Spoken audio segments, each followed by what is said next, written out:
پناہ مانگتا ہوں میں اللہ کی شیطان مردود سے۔ شروع اللہ کا نام لے کر جو بڑا مہربان نہایت رحم والا ہے۔ اے پیغمبر صلی اللہ علیہ وآلہ وسلم، جو عورت تم سے اپنے شوہر کے بارے میں بحث و جدال کرتی اور اللہ سے شکایت رنج و ملال کرتی تھی، اللہ نے اس کی التجا سن لی اور اللہ تم دونوں کی گفتگو سن رہا تھا۔ کچھ شک نہیں کہ اللہ سنتا ہے، دیکھتا ہے۔ جو لوگ تم میں سے اپنی عورتوں کو ماں کہہ دیتے ہیں وہ ان کی مائیں نہیں ہو جاتی، ان کی مائیں تو وہی ہیں جن کے بطن سے وہ پیدا ہوئے۔ بے شک وہ نامعقول اور جھوٹی بات کہتے ہیں، اور اللہ بڑا معاف کرنے والا ہے، بخشنے والا ہے۔ اور جو لوگ اپنی بیویوں کو ماں کہہ بیٹھیں پھر اپنے قول سے رجوع کر لیں تو ان کو قربت سے پہلے ایک غلام آزاد کرنا ضرور ہے۔ مومنو، اس حکم سے تم کو نصیحت کی جاتی ہے اور جو کچھ تم کرتے ہو اللہ اس سے خبردار ہے۔ اب جس کو غلام نہ ملے وہ قربت سے پہلے لگاتار 2 مہینے کے روزے رکھے، پھر جس کو اس کا بھی مقدور نہ ہو اسے 60 محتاجوں کو کھانا کھلانا چاہیے۔ یہ حکم اس لیے ہے کہ تم اللہ اور اس کے رسول کے فرما بردار ہو جاؤ، اور یہ اللہ کی حدیں ہیں، اور نہ ماننے والوں کے لیے درد دینے والا عذاب ہے۔ جو لوگ اللہ اور اس کے رسول کی مخالفت کرتے ہیں وہ اسی طرح ذلیل کیے جائیں گے جس طرح ان سے پہلے لوگ ذلیل کیے گئے تھے، اور ہم نے صاف صاف آیتیں نازل کر دی ہیں، اور جو نہیں مانتے ان کو ذلت کا عذاب ہوگا۔ جس دن اللہ ان سب کو جلا اٹھائے گا تو جو کام وہ کرتے رہے ان کو جتائے گا۔ اللہ نے وہ سب کام لکھوا رکھے ہیں اور یہ ان کو بھول گئے ہیں، اور اللہ ہر چیز سے واقف ہے۔ کیا تم کو معلوم نہیں کہ جو کچھ آسمانوں میں ہے اور جو کچھ زمین میں ہے اللہ کو سب معلوم ہے؟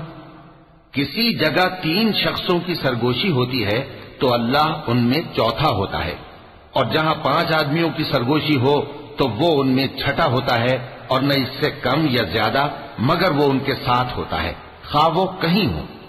پھر جو جو کام یہ کرتے رہے ہیں قیامت کے دن اللہ سب ان کو بتائے گا۔ بے شک اللہ ہر چیز سے واقف ہے۔ اے پیغمبر صلی اللہ علیہ وآلہ وسلم، کیا تم نے ان لوگوں کو نہیں دیکھا جن کو سرگوشیاں کرنے سے منع کیا گیا تھا، پھر جس کام سے منع کیا گیا تھا وہی پھر کرنے لگے؟ اور یہ تو گناہ اور ظلم اور پیغمبر صلی اللہ علیہ وآلہ وسلم کی نافرمانی کی سرگوشیاں کرتے ہیں، اور جب تمہارے پاس آتے ہیں تو اللہ تعالیٰ کے بتائے ہوئے الفاظ کے بجائے دوسرے الفاظ میں تمہیں دعا دیتے ہیں، اور اپنے دل میں کہتے ہیں کہ اگر یہ واقعی پیغمبر ہیں تو جو کچھ ہم کہتے ہیں اللہ ہمیں اس کی سزا کیوں نہیں دیتا؟ اے پیغمبر صلی اللہ علیہ وآلہ وسلم، ان کو دوزخ ہی کی سزا کافی ہے، یہ اسی میں داخل ہوں گے اور وہ بری جگہ ہے۔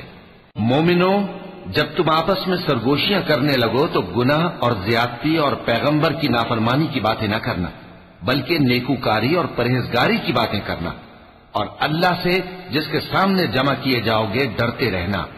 منافقوں کی سرگوشیاں تو شیطان کے اکسانے سے ہیں، جو اس لیے کی جاتی ہیں کہ مومن ان سے رنجیدہ ہو، مگر اللہ کے حکم کے سوا ان سے انہیں کچھ نقصان نہیں پہنچ سکتا۔ تو مومنوں کو چاہیے کہ اللہ ہی پر بھروسہ رکھیں۔ مومنوں، جب تم سے کہا جائے کہ مجلس میں کھل کر بیٹھو تو کھل کر بیٹھا کرو، اللہ تم کو کشادگی بخشے گا، اور جب کہا جائے کہ اٹھ کھڑے ہو تو اٹھ کھڑے ہوا کرو۔ جو لوگ تم میں سے ایمان لائے ہیں اور جن کو علم عطا کیا گیا ہے اللہ ان کے درجے بلند کرے گا، اور اللہ تمہارے سب کاموں سے واقف ہے۔ مومنوں، جب تم پیغمبر کے کان میں کوئی بات کہو تو بات کہنے سے پہلے مساکین کو کچھ خیرات کر دیا کرو، یہ تمہارے لیے بہت بہتر اور پاکیزگی کی بات ہے، اور اگر خیرات تم کو میسر نہ آئے تو اللہ بخشنے والا مہربان ہے۔ کیا تم اس سے کہ پیغمبر کے کان میں کوئی بات کہنے سے پہلے خیرات کرو ڈر گئے؟ پھر جب تم نے ایسا نہ کیا اور اللہ نے تمہیں معاف کر دیا تو نماز قائم کرتے رہو اور زکوٰۃ دیتے رہو، اور اللہ اور اس کے رسول صلی اللہ علیہ وآلہ وسلم کی فرما برداری کرتے رہو، اور جو کچھ تم کرتے ہو اللہ اس سے خبردار ہے۔ بھلا تم نے ان لوگوں کو نہیں دیکھا جو ایسے لوگوں سے دوستی کرتے ہیں جن پر اللہ کا غضب ہوا؟ وہ نہ تم میں ہے نہ ان میں، اور جان بوجھ کر جھوٹی باتوں پر قسمیں کھاتے ہیں۔ اللہ نے ان کے لیے سخت عذاب تیار کر رکھا ہے، یہ جو کچھ کرتے ہیں یقیناً برا ہے۔ انہوں نے اپنی قسموں کو ڈھال بنا لیا ہے اور لوگوں کو اللہ کے رستے سے روک دیا ہے، سو ان کے لیے ذلت کا عذاب ہے۔ اللہ کے عذاب کے سامنے نہ تو ان کا مال ہی کچھ کام آئے گا اور نہ اولاد ہی کچھ فائدہ دے گی۔ یہ لوگ اہل دوزخ ہیں، اس میں ہمیشہ جلتے رہیں گے۔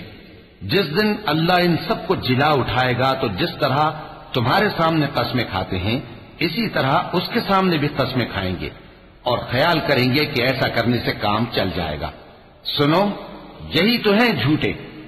شیطان نے ان کو قابو میں کر لیا ہے اور اللہ کی یاد ان کو بھلا دی ہے۔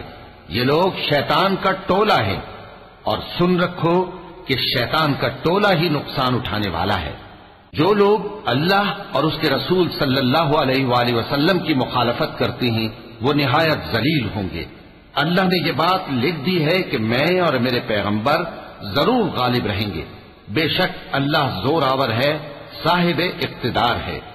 جو لوگ اللہ پر اور روز قیامت پر ایمان رکھتے ہیں تم ان کو اللہ اور اس کے رسول صلی اللہ علیہ وآلہ وسلم کے دشمنوں سے دوستی کرتے ہوئے نہ دیکھو گے، خواہ وہ ان کے باپ یا بیٹے یا بھائی یا خاندان ہی کے لوگ ہوں۔